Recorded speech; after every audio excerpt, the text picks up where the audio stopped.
That's where I ended Friday. Why is the Peterson graph not one factorable?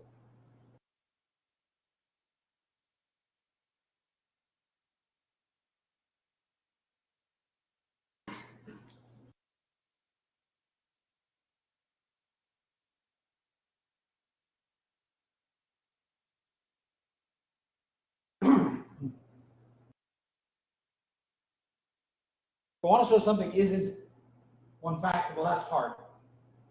So let's do proof by contradiction. Suppose it was. What would that tell me?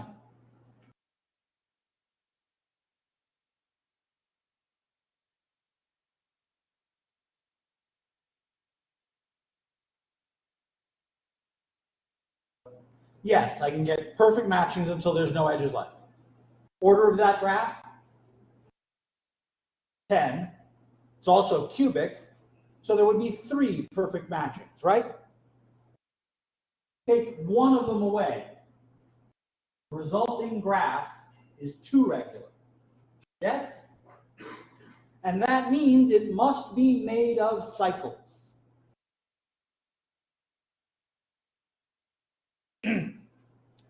I can definitely do 2 cycles of 5, right? Why can I not do 1 cycle?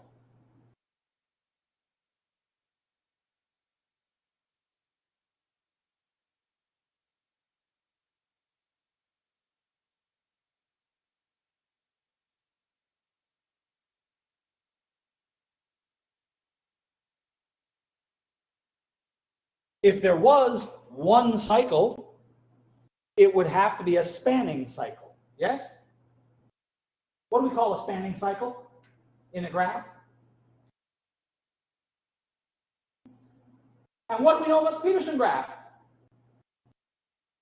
Ta-da.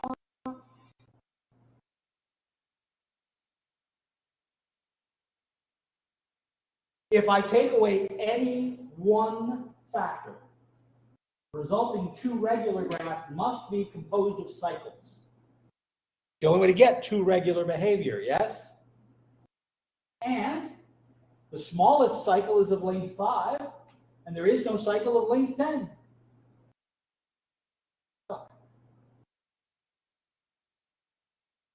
On the other hand,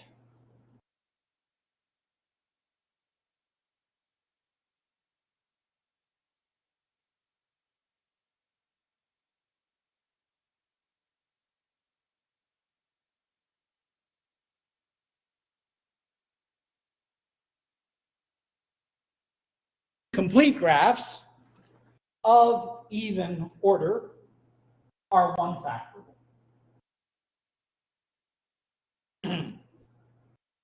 Right. Well, I mean, it's kind of easy if k is 1. What's the complete graph on 2 vertices look like?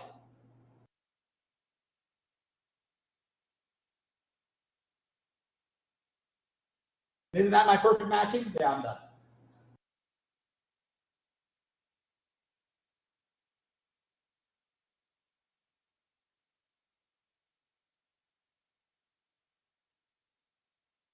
The complete graph on 4 vertices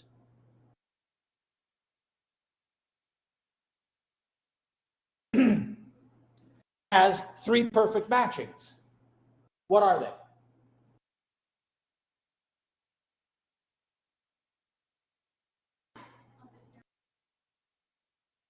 That's it. The top and the bottom side, the left side, the right side, and the 2 diagonals. There you go.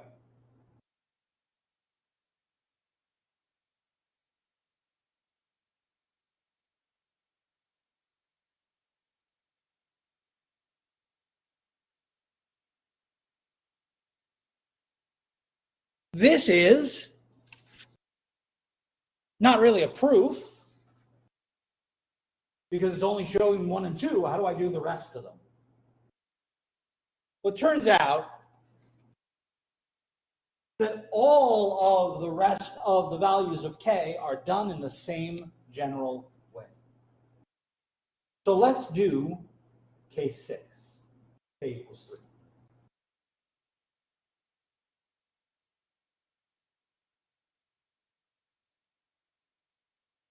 The pattern is the same, but I'm just going to do 3. So that means I'm going to have 6 vertices, right? Instead of putting them in a hexagon, I'm going to put one in the middle and the rest of them in a pentagon.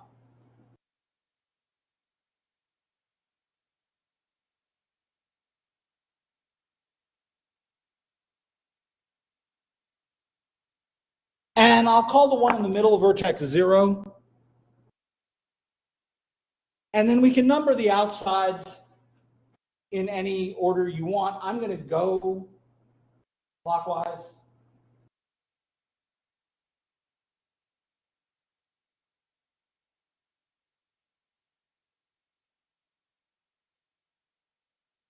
Now remember, I'm supposed to have edges from everything to everything. Complete graph on 6 vertices. I want to write out 5 one factors. Because this would be a 5 regular graph, yes? So I should get 5 different one factors. Pick a vertex on the outside ring. Say again? 1. So draw V0, V1. Now, notice that the remaining vertices can be paired up perpendicular to the segment you just drew. That's a one factor, isn't it? It consists of 3 edges, V0, V1, V2, V5, and V3, V4. Rotate it 72 degrees. Why 72 degrees? Because that's 1/5 of the way around the circle.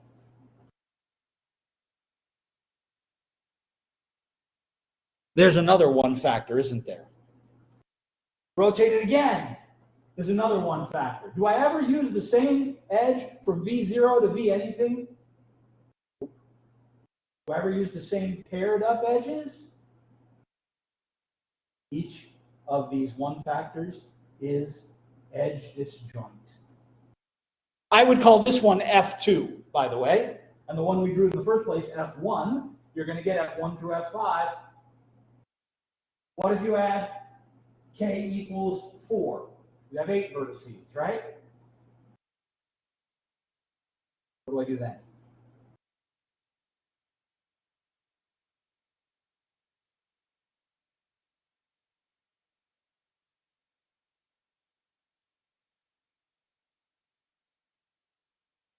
I want to follow this pattern.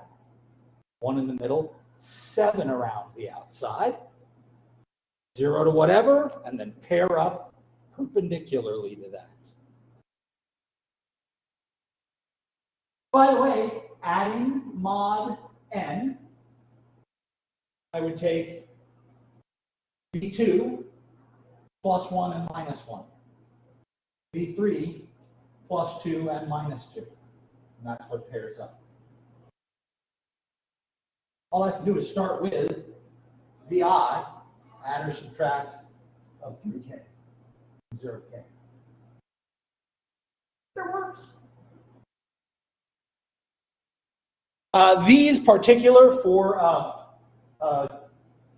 6 vertices are at the bottom of page 200. And this is called the cyclic decomposition because you're going around a cycle. Well, not really. You're cycling through all the possible positions from V0 to anything on the outside ring. Cyclic factorization of a complete graph.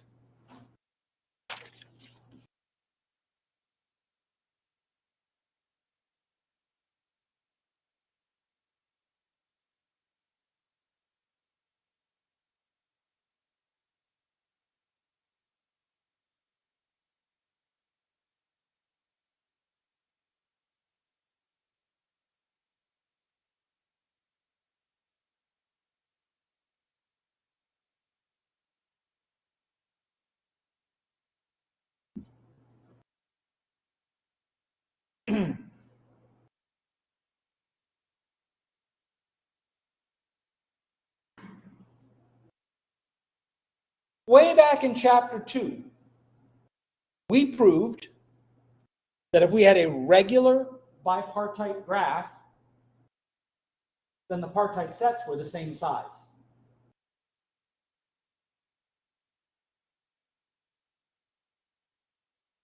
Why does that make a bipartite graph that is regular factorable?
There's got to be at least one, right? But if you take that one away, you're still left with a regular map with equal partite sets. There's got to be a perfect matching. Take that one away recursively, there have to be R distinct ones. Exactly. It's not even an induction proof. Ta-da! Because if they're partite and the sets are regular, there has to be a matching. Okay, move that. There still has to be a matching until you get down to there are no edges left. How many matchings did you have? Exactly R of them.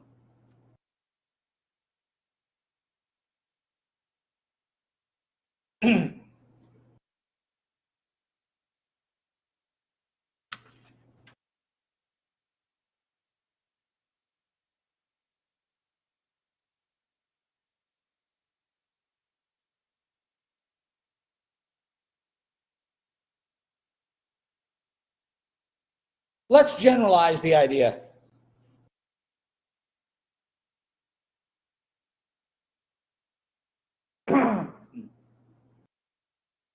One factor is perfect matching. What's a two factor?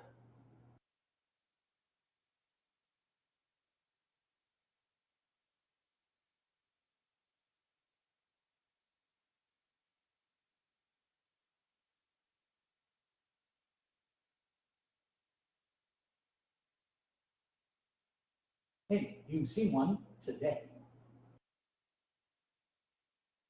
Well, you discussed one today because I haven't drawn any pictures yet except one factor.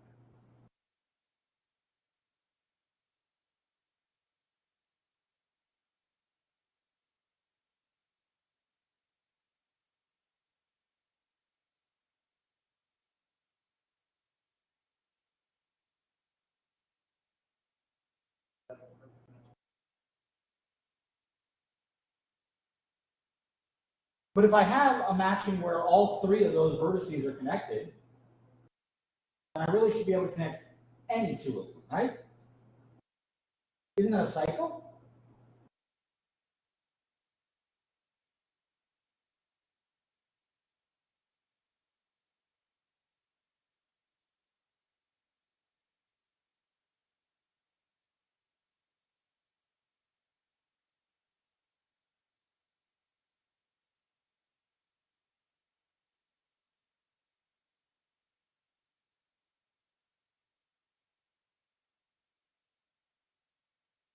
Every two factor is either a cycle or a collection of cycles.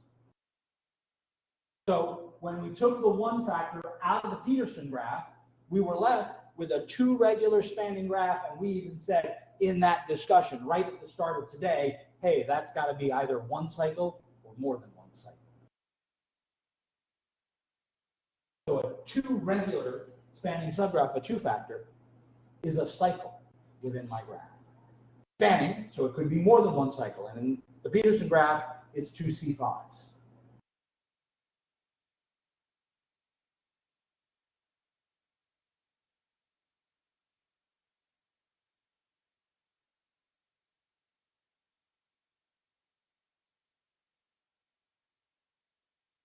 One factorable was defined on Friday. What's two factorable?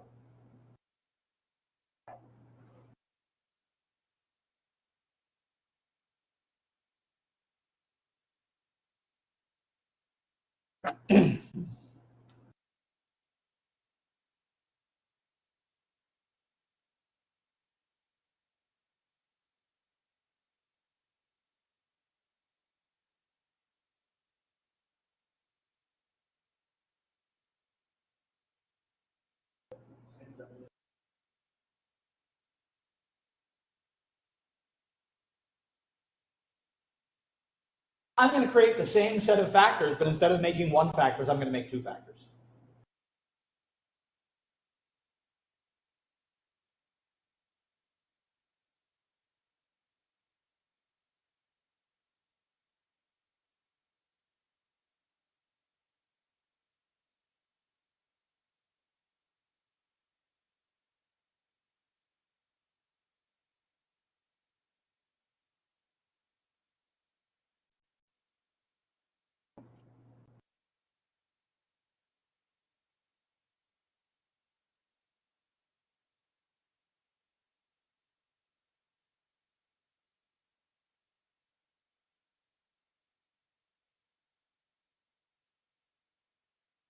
In other words, F1 through Fk, their edges form a partition of the edge set of G. Their union is all of the edges and their pairwise edge disjoint.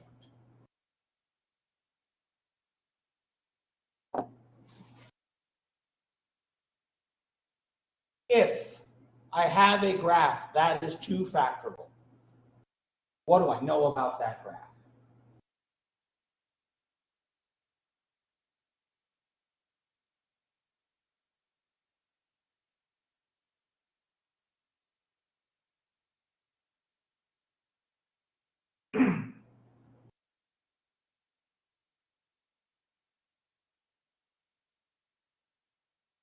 I don't know.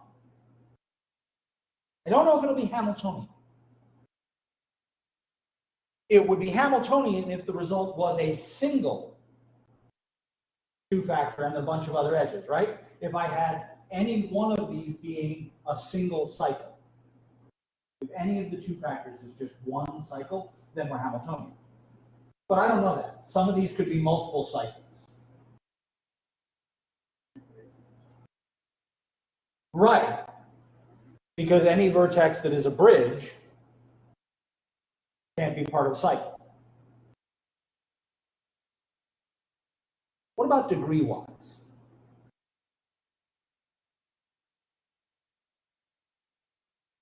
If my graph is two factorable, but wait, not only even, not only do my degrees have to be even,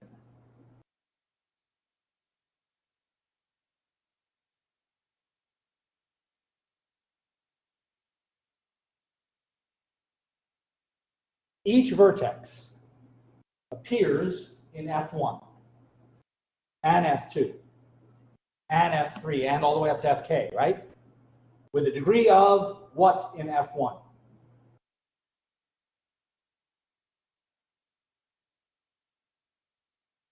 And a degree of 2 in F2, and a degree of 2 in F3, and a degree of 2 in Fk, right? Not only is it even, it's regular and even. And it's 2K regular, because the degree will be 2 in each and every one of these factors, so the total degree in G must be 2K.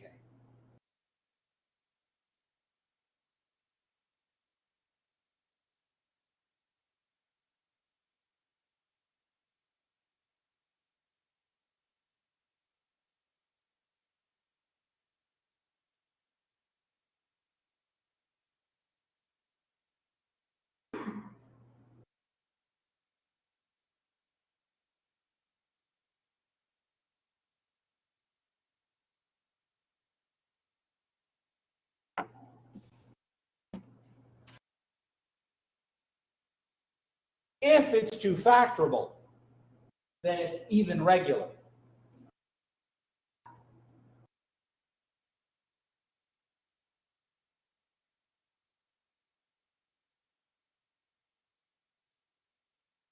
That's enough. If you have a 4 regular graph, it's two-factorable. A 6 regular graph, it's two-factorable. That's enough every time. By the way, the first direction, G is two-factorable, implies G is regular with R even, is exactly what the counting argument we just did. Each vertex has degree 2 in each factor. The vertex must be degree 2k in the original graph. That's this way. This way is a lot longer. We're not going to do it. Wait a minute. If every degree is even, what do I know about my graph?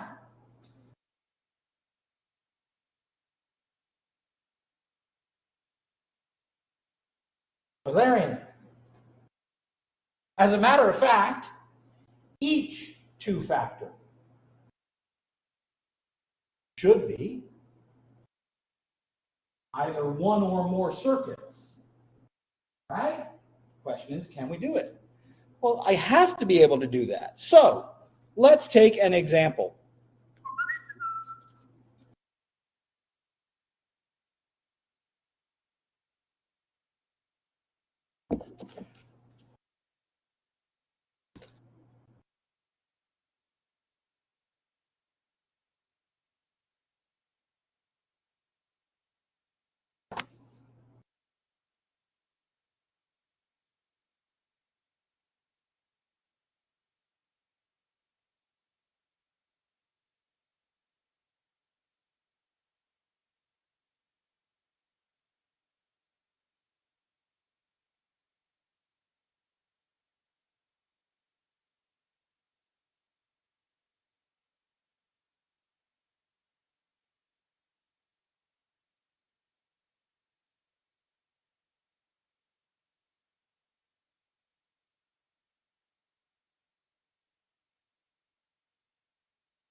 Here's a graph.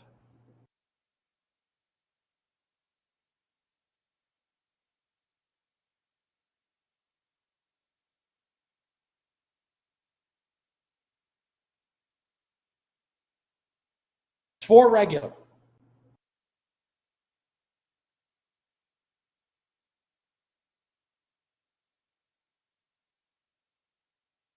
I claim it's two-factorable.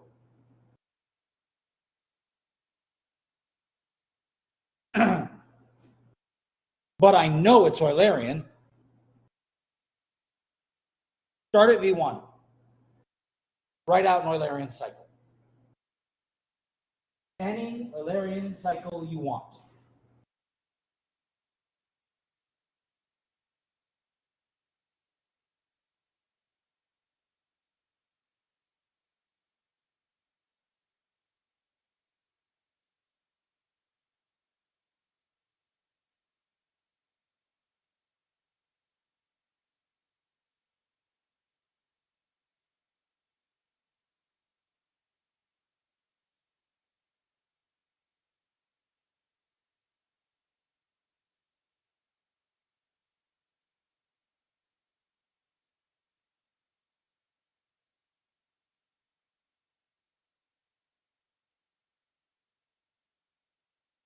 Now, once you've built your Eulerian circuit, I'm going to make a bipartite graph. I'm going to make a bipartite graph by making 2 copies of this edge set.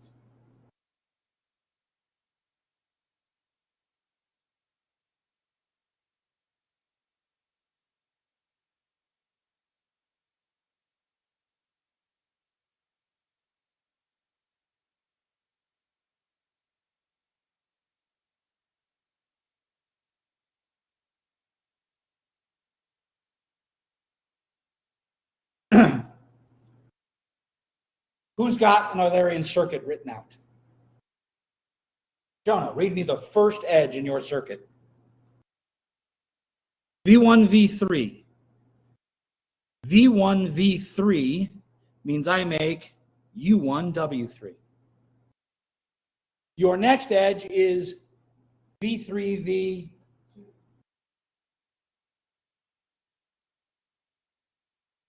didn't go from W. I went from U to V, right? I'm basically turning your circuit into a digraph. That digraph goes from U to W.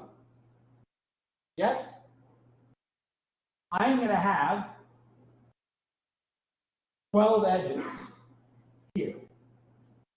And what's more, since we go in and out of every edge twice, this is going to be too regular. Because notice I never come back down. I always go up with these edges, yes? I had to go into W3, I had to go out of U3. That means I'm going to go into W3 twice and out of W3 twice.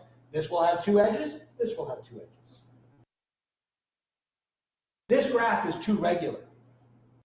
Wait a minute, it's a bipartite two regular graph. What does it have?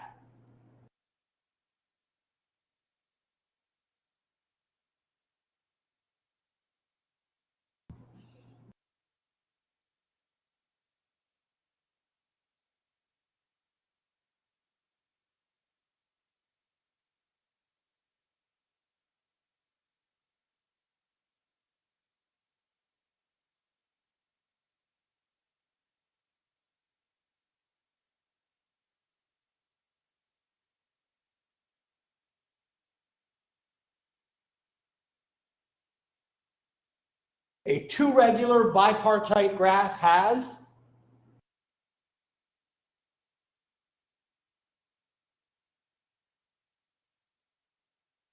two somethings.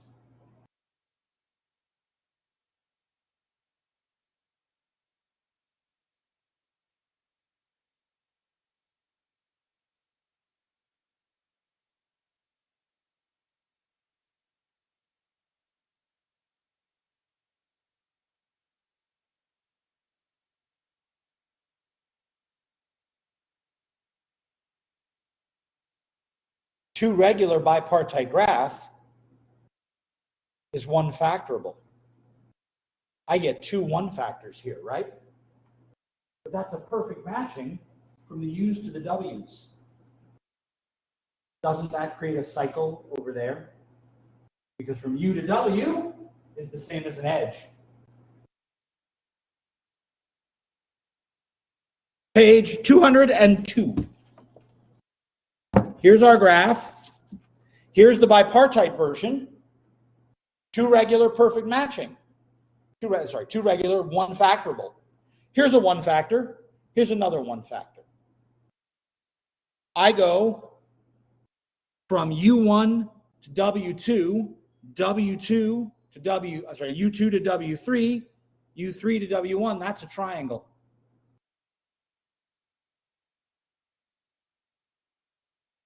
And here, 4, 5, and 6 is another triangle.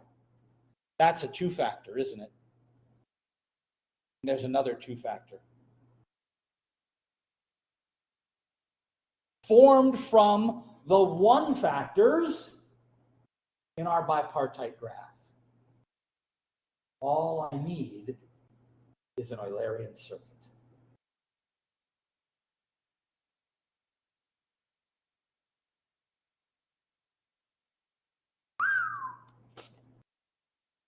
And because it's even, and not just even, but even regular, I know I have an Eulerian circuit. And I know I have this bipartite decomposition. Now, there's a problem with F1 versus F2. But not a problem, but a clear difference, right? F2 is Hamiltonian, a spanning cycle. F1 isn't.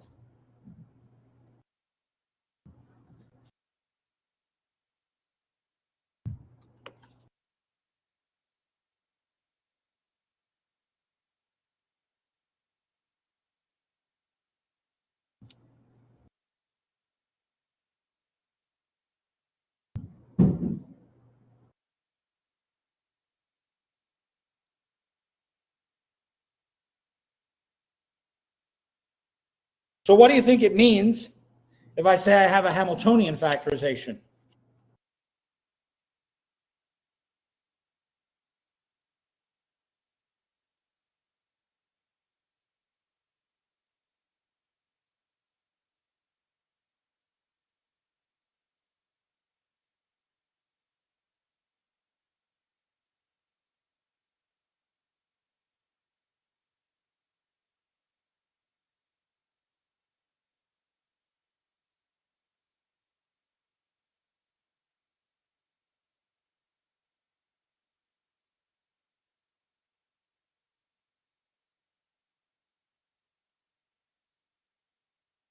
So it's a two factorization where each factor is Hamiltonian.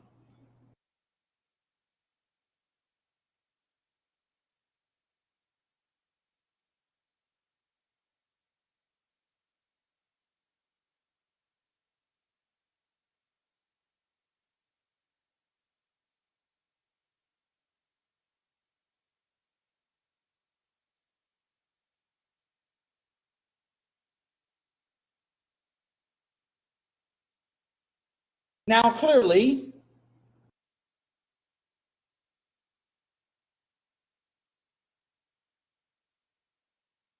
that didn't work in our last example. One of them was a Hamiltonian cycle, the other one wasn't.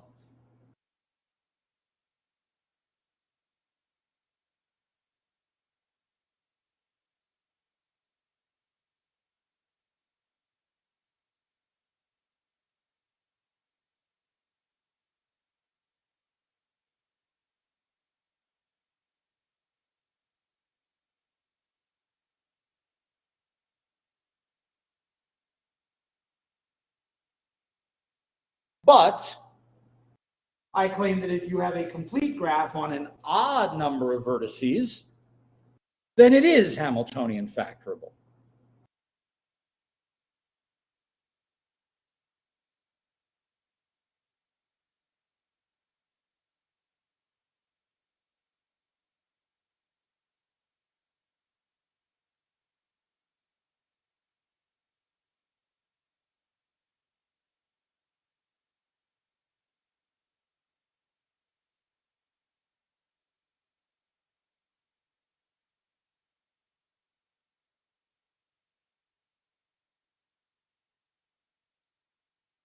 Hmm.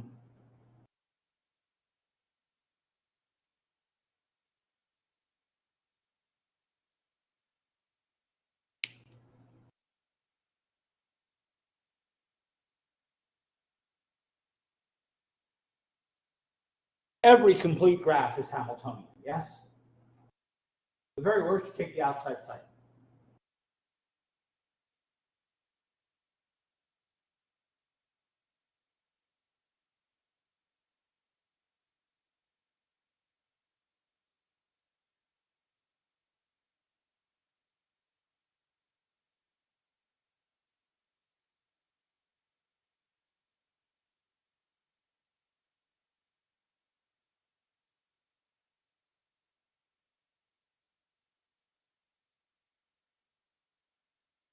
Oops. That's the vertex set. The cycle is going to be V1, V2, Vn, V1.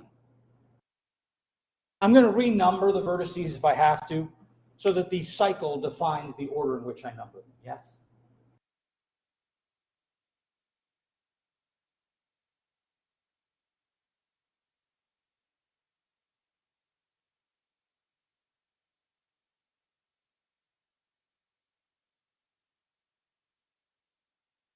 What do you know about the distances between any two vertices on that cycle?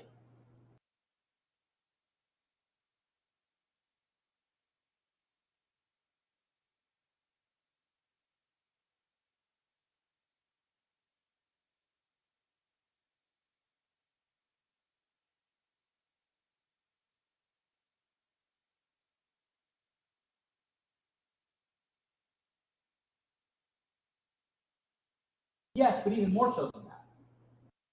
It's not just less than or equal to the length of the cycle. It's less than or equal to half the length of the cycle. Why?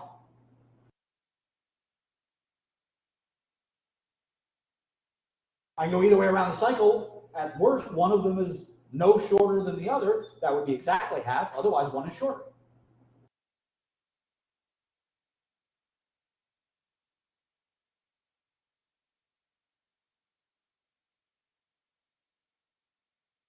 As a matter of fact,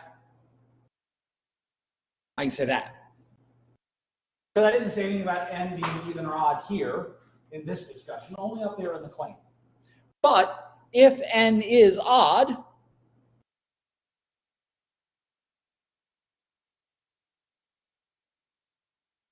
then really I have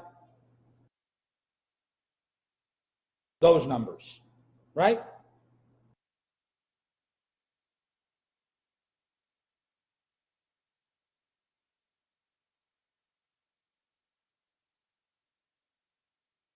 If n is odd,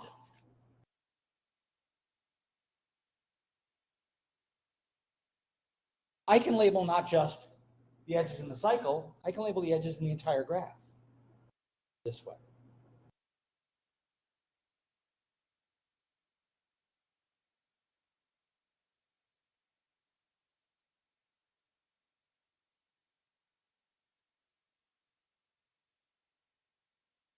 Clearly, I don't want to use n equals 1.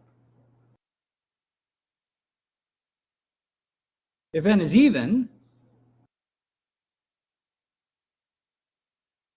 then I get to n over 2.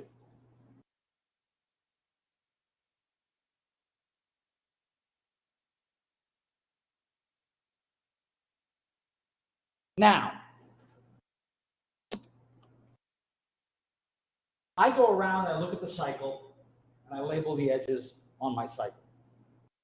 I take away that cycle. The graph is still regular, isn't it? Then is odd, then it's still even regular. There's another cycle. I can keep going. If I go to build the next Hamiltonian graph, I'm going to label all the new edges I make by adding a new vertex and connecting to everything else. I'll label all of those with a 0. The proof that a Kn is Hamiltonian factorable relies on this distance argument.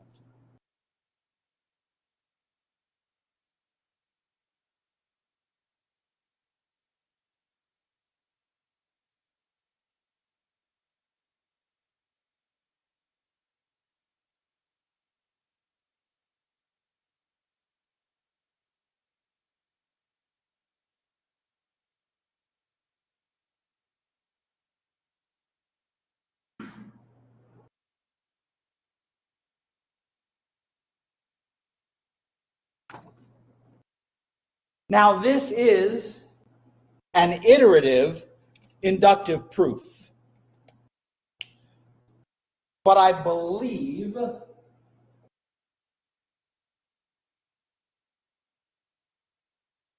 what we do is shown best via example. So there's C5 and C5 complement. There's K7. It's made up of 3 two factors. And notice they're all cycles. There's even a way to think of these as skip patterns.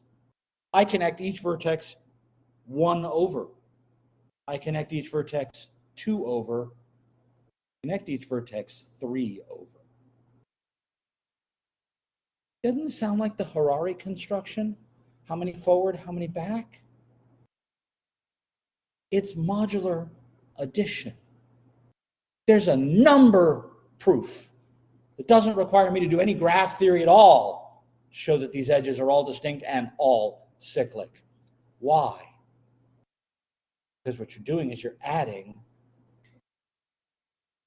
mod n, where n is the number of vertices you got here.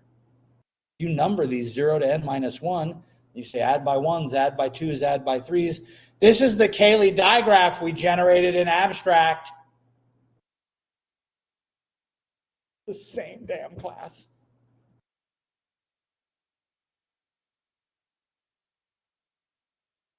Notice the difference that happens between even and odd complete graphs. In my even graphs, I label every edge by the distance between vertices along the cycle.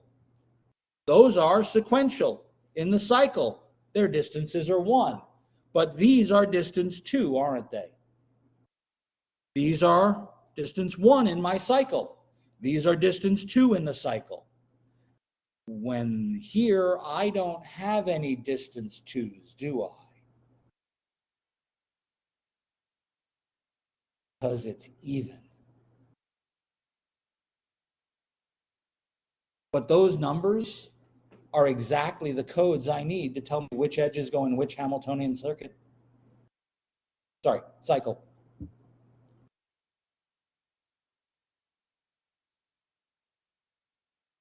And what I end up with, again, by building one cycle, is the ability to rotate to get the rest. Cyclic Hamiltonian decomposition.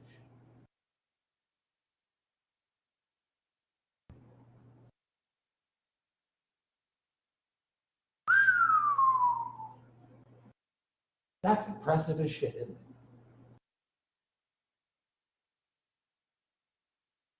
Oh, addition mod, in this case, mod 9. All addition mod 9.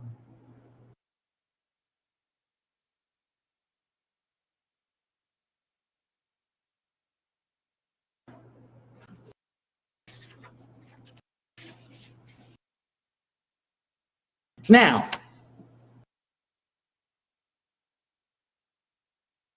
it is possible that a graph will not be one factorable, will not be two factorable, but will be some combination of factors.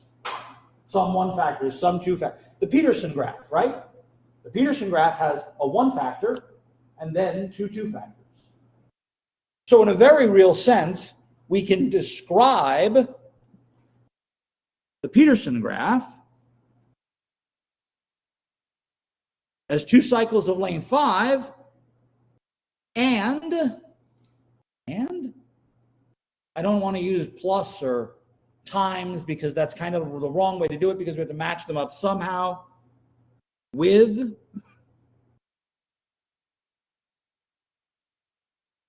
five copies of a path of length 1. That's my perfect matching from the outside to the inside. And then the two C5s, one's the outside pentagon, one's the inside star. This graph is factored, but it's not all one factors or all two factors. It's some mixture, right?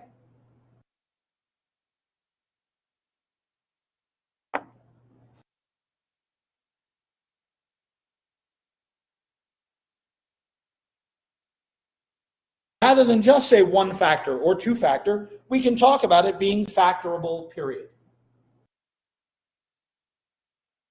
And then all we have to have is a combination of factors that are edge disjoint and span all the edges.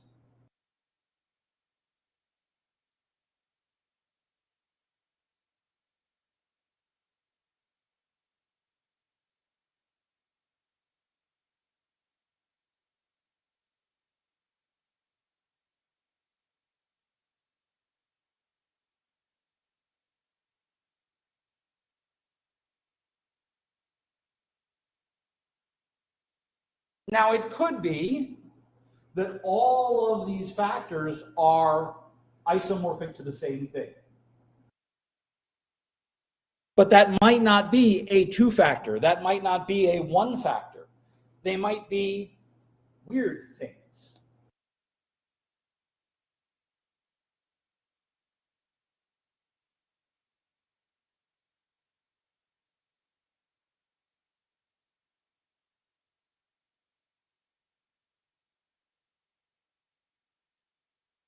So let's suppose that all of my factors were isomorphic to something like some graph f. Well then,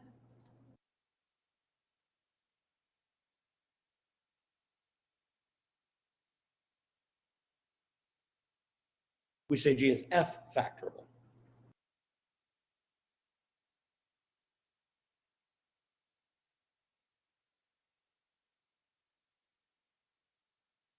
And if you think about it, any graph that's one factorable,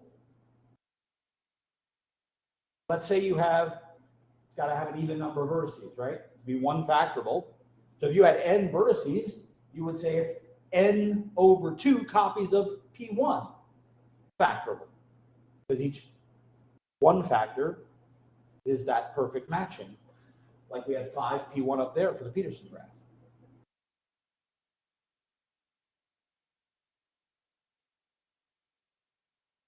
If I had a Hamiltonian factorization, then it would be Cn factorable, where n is the number of vertices.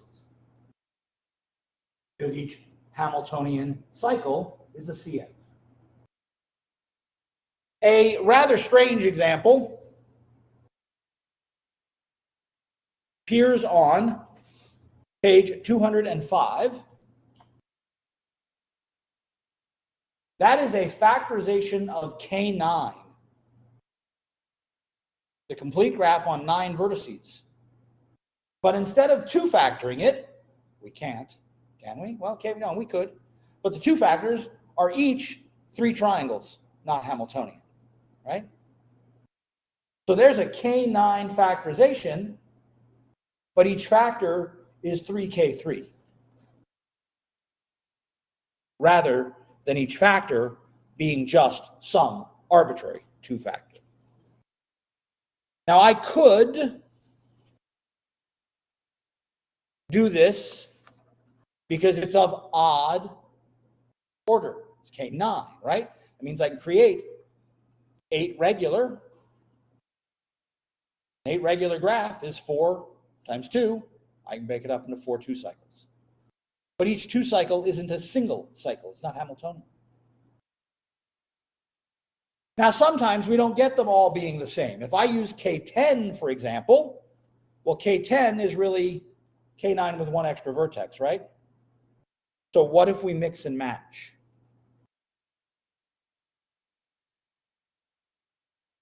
K10. I put 10 vertices in a circle. This is a 9 regular graph. I take the 8s just like I did before, and I make 8 cycles. Notice those are 8 Hamiltonian, those are 4 Hamiltonian cycles, right? But then the result that's left is a 1 factor. Because I have to have total degree 9.